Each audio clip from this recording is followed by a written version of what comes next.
நான் இன்னைக்கு செய்ய போகிறது பேசன் கோகனட் பர்ஃபி. அந்த கோகனட் வந்து நம்ம எதை எடுத்துக்கலாம்னா துருவனது எடுத்துனா நல்லா ட்ரை பண்ணிக்கணும்.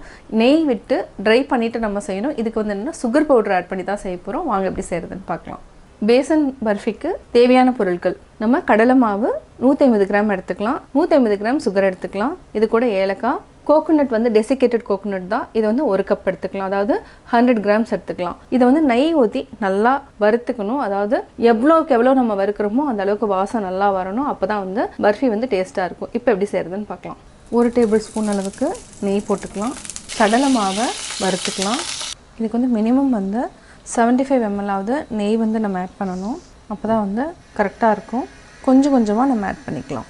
பச்சை வாசம் போகிற வரைக்கும் நல்லா வறுக்கணும். இப்போ நம்ம 2 ஸ்பூன் அளவுக்கு நெய் போட்டுக்கலாம். இந்த மாதிரி கட்டி இருந்துச்சுன்னா அப்படியே நல்லா மிக்ஸ் பண்ணிக்கோங்க. அதாவது கட்டி வந்து எடுத்து விட்டுலாம்.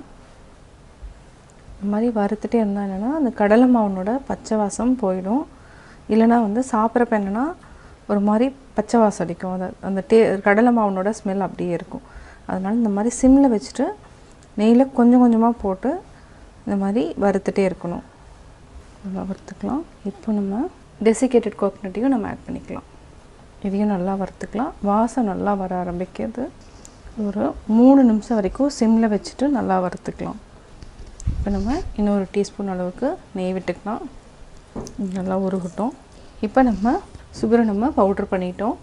இன்னும் ஒரு 2 நிமிஷம் வரைக்கும் நல்லா ஃப்ரை பண்ணிவிட்டு நம்ம சுகர் பவுட்ரை ஆட் பண்ணிக்கலாம். நல்லா ஸ்மெல் வர ஆரம்பிச்சிருச்சு. பச்சை வாசம் இல்லாமல் நம்ம பார்த்துக்கணும். அதுக்கு தான் இவ்வளோ நேரம் நம்ம ஃப்ரை பண்ணுறோம். நம்ம பட்டர் பேப்பர் போட்டுக்கலாம். நம்ம கீ வந்து நல்லா ஸ்ப்ரெட் பண்ணிக்கலாம், அதாவது க்ரீஸ் பண்ணிக்கலாம். கீ நல்லா க்ரீஸ் பண்ணிட்டோம். இப்போ லைட்டாக பிஸ்தா வந்து நம்ம கிரேட் பண்ணி வச்சுருக்குறோம், அதாவது சின்ன சின்னதாக உடச்சி வச்சுருக்கோம். இதை அப்படியே ஆட் பண்ணிக்கோங்க.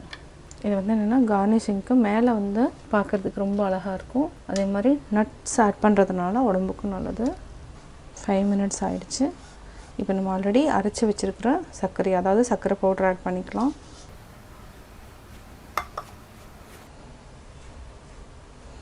இப்போது ஏலக்காய் பவுடர் 1/4 டீஸ்பூன் அளவுக்கு ஆட் பண்ணிக்கலாம். நல்லா மிக்ஸ் பண்ணிவிட்டு அதுக்கப்புறம் பிளேட்டில் கொட்டிக்கலாம்.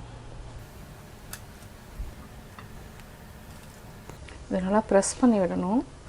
மேலே வந்து நம்ம கீ லைட்டாக தடவிக்கலாம். இப்போ செட் ஆகிருக்கும், எடுத்துக்கலாம்.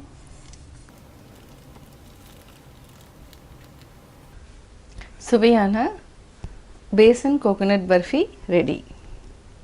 பேசன் கோகனட் பர்ஃபி எப்படி செஞ்சுங்கிறது பார்த்தீங்க. நீங்களும் வீட்டில் ட்ரை பண்ணி பார்த்துட்டு உங்களுடைய கமெண்ட்ஸ் எனக்கு சொல்லுங்கள். லைக் பண்ணுங்கள், மறக்காமல் சப்ஸ்கிரைப் பண்ணுங்கள்.